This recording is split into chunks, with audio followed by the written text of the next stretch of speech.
Donc, bonjour à tous et toutes. Voilà, oui, donc je vais vous présenter très rapidement, je vais faire bref, la stratégie régionale sur l'intelligence artificielle. Donc la volonté des élus de soutenir cette filière, cet ensemble de filières, qui s'inscrit évidemment dans le cadre de la stratégie nationale dont on a parlé. La région étant intervenue dès 2017 dans le financement du programme Nano, en faveur principalement du CEA, mais à travers le CEA, les partenaires industriels du CEA, donc les élus ont décidé d'intervenir de façon significative à hauteur de 53 millions. Donc c'est des travaux qui ont lieu jusqu'à cette année. Ça sera la dernière tranche de financement. Donc la région est intervenue en faveur du CEA, comme je disais, mais aussi via des crédits FEDER sur l'équipement d'Alamcom entre le LETI et Soitec sur le carburant de silicium. Également dans la volonté des élus a été d'intervenir, donc, comme je disais, en lien avec les services de l'État, dans la construction dès 2019 d'une stratégie régionale de soutien à l'IA, que ce soit en termes de soutien à la recherche, mais surtout au transfert de technologies des laboratoires vers les PME, la formation et puis de la sensibilisation et la diffusion en direction des PME. La stratégie a été adoptée en octobre 2020 et donc elle a été votée également dans le cadre du plan de relance régionale, puisqu'on était en pleine crise, au cœur de la crise sanitaire. Et puis donc quelques mois plus tard, une feuille de route partagée entre l'État et la région a été formalisée donc, au printemps 2021. Et qui formalise en fait un travail en cours depuis déjà depuis déjà 2018-2019 sur le déploiement de la stratégie nationale de l'accélération et voir comment on peut travailler ensemble. Donc travail qui se poursuit. Donc là aujourd'hui, alors je vais passer rapidement, bon ça les enjeux on en a déjà parlé, les atouts de la région, vous les connaissez aussi bien que moi, sinon mieux. Donc je passe très rapidement. La stratégie, elle repose sur 4 axes, donc je l'ai dit, le soutien à la recherche et à son transfert surtout, l'organisation, la fédération de l'écosystème régional, déjà évidemment des structures qui existent, on n'a pas attendu la région pour se structurer, mais bon, l'idée c'est de s'appuyer sur l'écosystème isérois pour le faire... pour irriguer aussi l'ensemble du territoire. C'est aussi la vocation de la région, c'est de faire vivre l'ensemble du territoire sur l'ensemble de ces départements. Un axe sur la formation, mais aussi sur la diffusion d'une culture de l'IA, puisque la région a en charge le financement de la culture scientifique et technique, donc la diffusion vers un public plus vaste, et notamment un public scolaire. Et puis enfin, donc, je l'ai dit, la diffusion et l'intégration de l'IA dans les PME de la région. Les PME qui sont demandeuses d'IA, qui ne sont pas forcément des expertes de l'IA. Donc là, plus concrètement, je vais vous faire le point d'avancement des travaux en cours avec les partenaires de la région, c'est-à-dire vous, entre autres, et des opérateurs tels que Minalogy qui jouent un rôle pilier dans la mise en œuvre de cette stratégie, comme vous allez le voir. Et la réunion d'aujourd'hui en est une preuve. Donc d'abord, dans l'axe soutien à la recherche, les élus ont soutenu la mise en place de ce qu'on appelle les défis IA. Donc ils sont en fait des projets de recherche d'excellence intersites sur l'imagerie et le traitement de l'image par l'intelligence artificielle. Donc ça, c'est des projets qui ont été définis dans le cadre d'un réseau des laboratoires à l'échelle de la région, donc l'ensemble des sites universitaires du territoire, ainsi que les instituts tels que le LETI ou l'INRIA. Donc voilà, ça c'est des travaux qui commencent. Ça a été voté au printemps dernier, les premiers travaux ont été faits, mais donc les recrutements de doctorants sont en cours pour l'essentiel. Et donc je reviendrai sur ce réseau un peu plus tard qui a amené à la définition de ces thèses. Donc là, on est plutôt dans une phase un peu de test pour savoir. La région va accompagner ces travaux sur les 3 ans à venir. On verra si ça fait partie des décisions à prendre, de savoir comment est-ce qu'on nourrit ou pas un dispositif qui se répétera.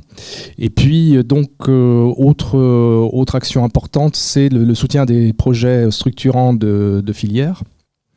Donc on a 2 exemples. Acceleria, comme vous le voyez, qui est porté par un consortium d'industriels de la chimie et de laboratoires, avec autour du pôle Accélera, qui est le porteur du projet, et ce projet Acceleria vise à développer une plateforme de services en intelligence artificielle pour la recherche et la formulation de nouvelles molécules. Donc ça, c'est financé par l'État et par la région, cofinancé par l'État et par la région, aux côtés des industriels. Et donc le projet est sur les rails depuis un peu plus d'1 an. Et là, on est dans une phase encore de prototype. Et puis également un autre projet très significatif, le Textilia, donc lui qui est porté par les industriels du textile, porté par plus précisément par une association, l'association Première Vision, si je ne me trompe pas, APV. Lucas Naxa fait partie du consortium, Néovision fait partie du consortium qui est intégré dans ce projet, qui veut développer des outils d'intelligence artificielle pour lutter contre les contrefaçons, mais aussi pour assister les créateurs dans la création de nouveaux motifs. Donc ça, c'est 2 exemples de projets que l'on pourrait, que l'on souhaite, que les élus souhaitent démultiplier à travers donc les outils qui soit existent, je vais y venir, des outils de soutien à la recherche appliquée que la région met en œuvre, seule ou en partenariat avec d'autres financeurs publics dont l'État, et puis on a la possibilité aussi de mobiliser le futur programme opérationnel FEDER, puisque les élus en octobre 2020, lors du vote de la stratégie régionale sur l'intelligence artificielle, ont déclaré leur intention de réserver une 15aine de millions pour financer ce genre de projet. En tout cas, il existe déjà des outils qui sont déjà opérationnels. On consacre chaque année environ 10 à 15% de notre budget de la recherche appliquée. Donc c'est 3 à 5 millions. Vous voyez, on n'est pas on n'a pas les moyens de l'État, mais on essaie quand même de déclencher d'avoir un effet levier sur des projets portés par des PME en lien avec des laboratoires de la région.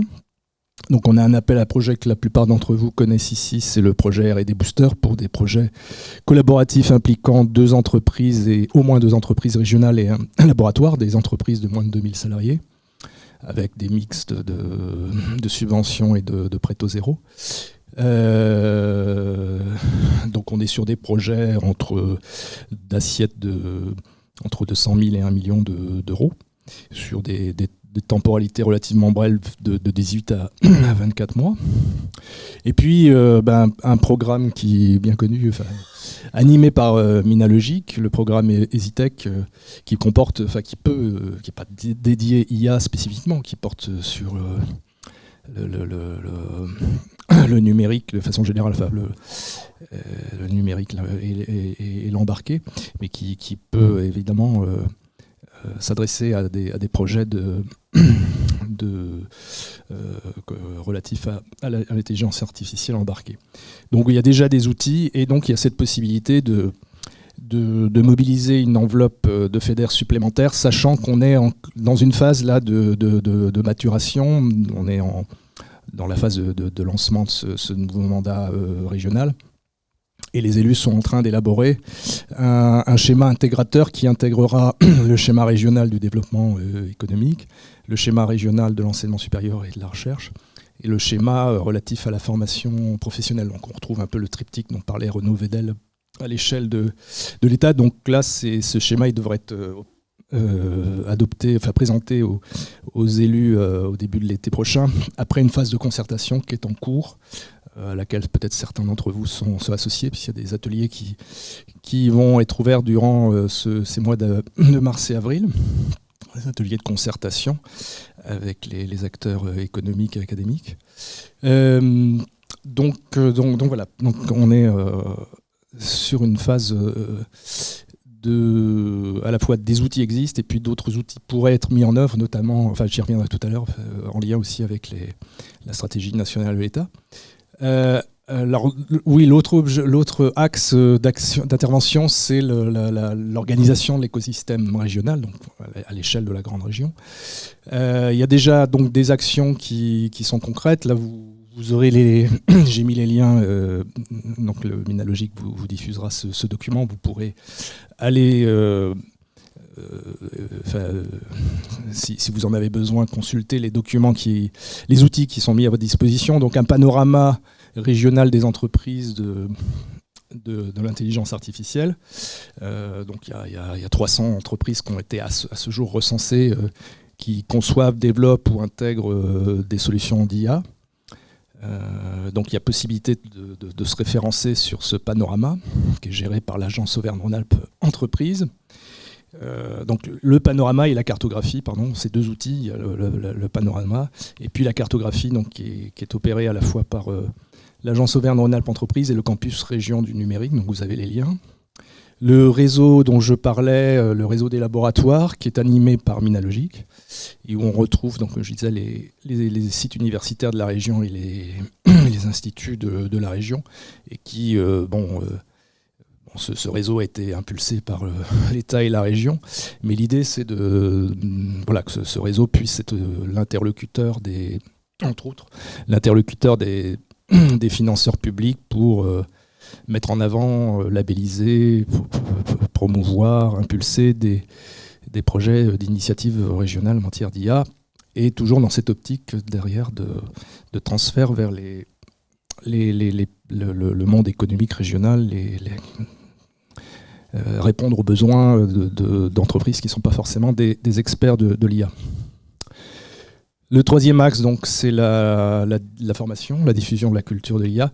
Donc là, il y a une action dont la première phase est opérationnelle, donc une cartographie dynamique des formations d'IA qui est réalisée par le Via Compétences, donc qui est un GIP commun entre l'État et la région, qui est relayé sur le site du campus région du numérique, et qui recense les formations publiques et privées en matière d'IA. Donc c'est un travail qui a été fait en concertation et qui est alimenté par les offreurs de formation. Donc c'est un travail en continu, et donc il y a une première version, vous aurez le lien pour le grand public, pour aider les familles, les jeunes, les formateurs à s'orienter, mais il y a également un site professionnel qui est en cours de formalisation. L'idée étant que là vous aurez, si ça vous intéresse, vous le verrez, c'est une première version, hein, c'est quelque chose qui va continuer à s'alimenter et à être amélioré, notamment de créer des critères pour faciliter la recherche, et puis en lien avec les universitaires, mieux affiner la caractérisation des formations entre cœur de l'IA, IA appliquée, etc. Et puis deuxième point sur lequel je voulais insister, c'est donc l'accompagnement de consortiums pour développer l'ingénierie de formation en matière d'IA appliquée. Donc là, il ne s'agit pas de former des experts de l'IA, mais plutôt des opérateurs qui utilisent l'IA. En priorité, donc toujours la même idée, les PME régionales. Donc là, il y a des consortiums qui commencent à se constituer. Et l'idée, c'est de pouvoir notamment les financer via un guichet qui devrait bientôt être réouvert dans le cadre du PIA 4, et un guichet commun État-région qui comprend un volet formation. Donc, il devrait être rouvert dans le courant du prochain trimestre 2022. À confirmer. Et puis enfin, un dernier axe, donc la diffusion et l'intégration de l'IA dans les TPE régionales. Donc là, ce que je vous présente, c'est plutôt des actions de sensibilisation, de démonstration. On retrouve à nouveau Minalogique et puis aussi Digital League et l'Institut MIAI, donc avec la mise en place de webinaires de sensibilisation. Donc ça avait déjà démarré dès l'année 2021 et ça se poursuit en 2022. Le campus région du numérique qui développe un démonstrateur à Charbonnières. Donc là aussi, vous pourrez y accéder, on a mis un lien. Et puis enfin, donc, on appelait ça un corpus de contenu IA tout comprendre, qui a été développé par Digital League et qui s'adresse à tous les intermédiaires, à tous les conseillers qui accompagnent les chefs d'entreprise, les responsables d'entreprise dans leur démarche de transformation numérique. Donc c'est des outils qui ciblent d'abord ce public-là. Donc voilà les principaux outils qui existent aujourd'hui, sachant qu'on travaille en lien avec les collègues de l'État, de la DRETS, et donc derrière de la DGE et Renaud Vedel, pour, au-delà de la sensibilisation, imaginer aussi des parcours de l'accompagnement des PME pour intégrer l'IA grâce à des experts. Alors, j'ai parlé du transfert depuis les labos, mais il y a aussi d'autres experts qui existent et qui pourraient, on pourrait imaginer un système qui s'inspire un peu des e-tech, mais qui serait plus spécifiquement dédié à l'IA. Oui, voilà, donc voilà, très, très rapidement brosser le panorama des aides possibles, ou des outils déjà existants, et puis des aides potentiellement, qui devraient être décidées d'ici cet été. Merci beaucoup Laurent. Est-ce que vous avez des questions pour Laurent ? Une fois, deux fois, trois fois. Ouais, sachant que, voilà, vous l'avez compris, on travaille beaucoup en étroite relation avec Ménalogique, donc vous avez la possibilité aussi de vous adresser à eux. J'ai parlé de l'agence Auvergne-Rhône-Alpes Entreprise, qui est également un opérateur partenaire de la région, et qui pourront, l'un comme l'autre, répondre à vos questions pour creuser, aller plus loin, en fonction de vos besoins. Merci beaucoup.